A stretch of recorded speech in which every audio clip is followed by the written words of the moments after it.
उसी तरह इस ज्ञानी को ये विश्वास है कि ये जो राग है इससे घबराने की आवश्यकता नहीं। प्रथम तो ये मेरे में है ही नहीं, पर तत्व है, और यदि ये रहता भी है तो मुझे कोई फिक्र नहीं, क्योंकि निश्चित रूप में इसका प्राणांत होने वाला है, इसलिए घबराने की। और मुझे घबराने की इसलिए भी आवश्यकता नहीं कि मेरा इससे कोई संबंध ही नहीं।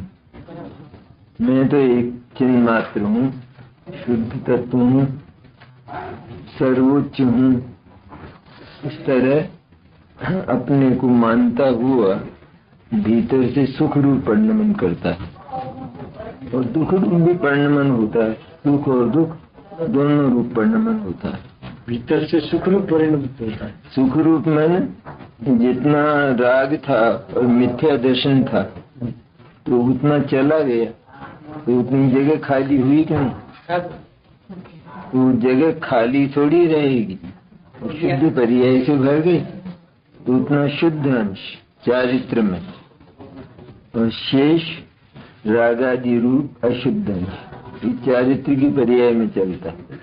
इसी तरह सुख गुण की पर्याय, सुख प्रकट हुआ, वो जो आनंद था ना, उस समय सुख प्रकट हुआ, और अभी दुख भी बाकी है, क्योंकि उपयोग बाहर जाता है तो विविध प्रकार का अनुभव होता है। कषाय रूप अनुभव होता है तो उसके फल में दुख भी होता है और लौकिक सुख भी होता है, दोनों बात। लौकिक सुख और दुख मैंने दुख तो इस तरह मिश्र वेदन वहां पर चलता है।